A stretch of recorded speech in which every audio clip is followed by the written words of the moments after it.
So thank you for attending my talk, Doctors or Robots? Will healthcare ever truly be digital? Now I want to start by asking everybody on the call to please close your eyes. And I want you to close your eyes and think of the biggest technological advancement that has benefited society to date. And I'll give you a few seconds. Okay, you can open your eyes again.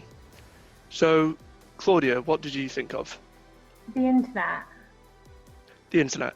Well, that's a great suggestion, but I guarantee very few, if any of you on the call, thought of this, a vaccine.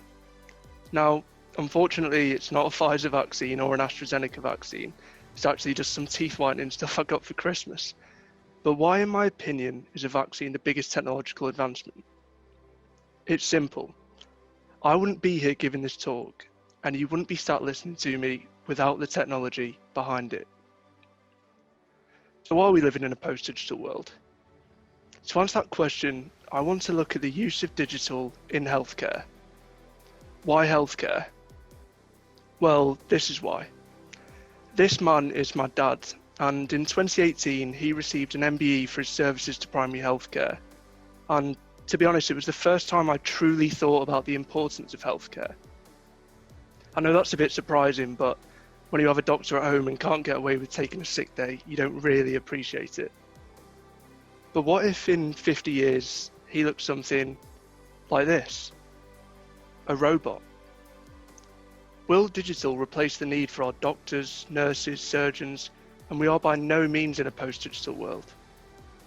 Or due to the sensitive nature of our healthcare systems, has digital already reached its limit, and we are in fact already in a post-digital world? Now, I couldn't do a talk about healthcare without mentioning COVID, and there's no doubt that it's acted as a catalyst for the digitalisation of our NHS. But I don't want COVID to be the focal point of this talk, and I want to look at some great things digital is already doing in healthcare. And to explore that further, I want to look at three distinct groups: the healthcare professionals, the patients, and citizens. Now, if we take the healthcare professionals, one of the most recent advancements when it comes to healthcare professionals are surgical robots. These robots have 3D vision far greater than a human eye, and minute wristed instruments, far more flexible than a human's wrist. Now, at present, both the surgeon and the robot are in control. It's more accurate, there's less chance of any human error. But let's take that further. What if in 50 years we remove the need for a surgeon? We're not in a post-digital world. How can we be when we're only just starting to use digital solutions to supplement our healthcare professionals? Now, if we look at patients, one piece of technology that we're all familiar with is virtual reality. However, you may not know that recently virtual reality has been expanded to a number of clinical areas, most noticeably pain prevention. In a recent trial, they found that 65% of patients felt a greater reduction in pain when wearing a VR headset, some of which felt no pain at all. If we stop and think about that for a second, how incredible is that? Something digital, something as simple as a VR headset has meant that patients don't always need codeine and anesthetic. It prevents addiction and mitigates any risk associated. How can we possibly be in a post-digital world? And finally, the last group, citizens. I want to use the example of wearables. Now, we're all familiar with our Fitbits and Apple Watches, but there are wearables in healthcare that you may not know about, such as ECG monitors. These ECG monitors send electrocardiogram readings to the user's doctor and can detect atrial fibrillation. To put that into perspective, atrial fibrillation is responsible for around 30% of strokes. Now, with the ECG monitor, you can avoid long waiting lists for a doctor's appointment, and it can, in effect, save a citizen's life. So that's it. This continues, and we are in a medical utopia.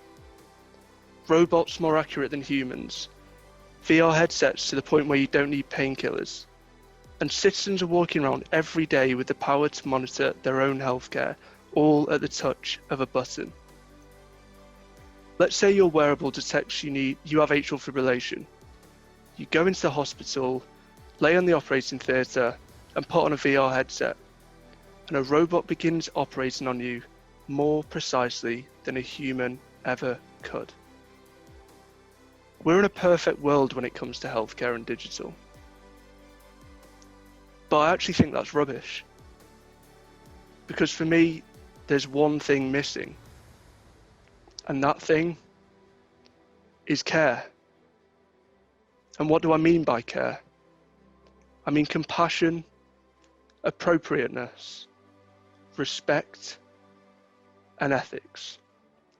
It's evident how much of a positive impact digital has had when it comes to healthcare.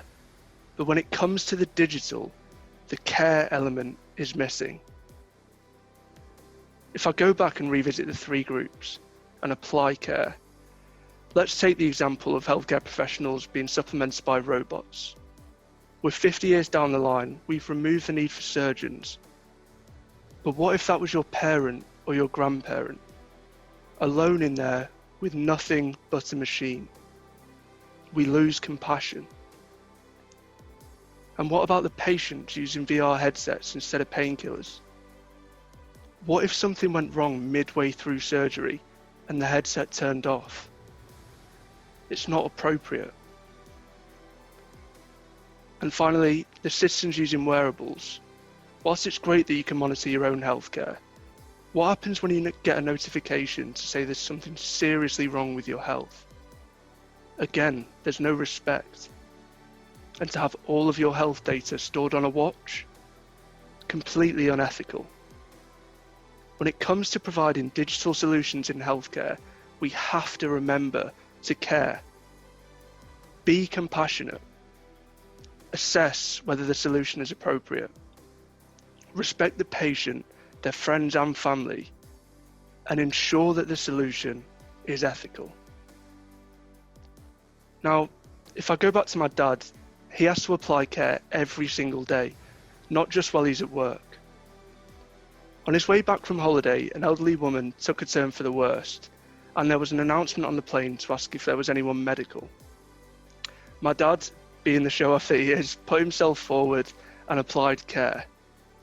He had to show compassion and put the elderly woman on a drip thousands of feet in the air. The pilot then asked him if he needed to do an emergency landing, and he had to assess whether that was appropriate. He had to respect the patient and the passengers who were extremely worried. And if he hadn't put himself forward, not only would he not be a show-off, he could have been sanctioned by the NHS as it's completely unethical. This is an example of one doctor I know.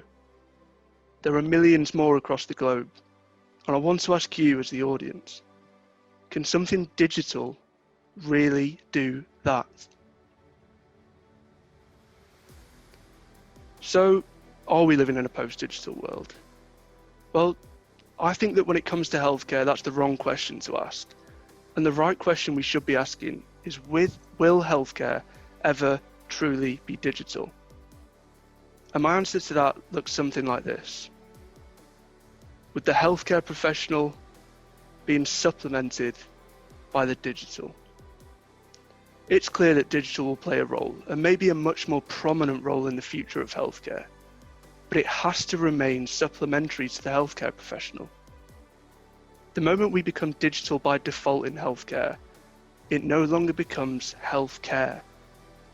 It becomes another automated process like manufacturing. Doctors become robots. Patients become items on a conveyor belt, and we lose that element of personalisation that we all value so much about our NHS. My argument is that we'll never be in a post-digital world when it comes to healthcare. Compassion, appropriateness, respect, and ethics are far too important. Thank you for watching.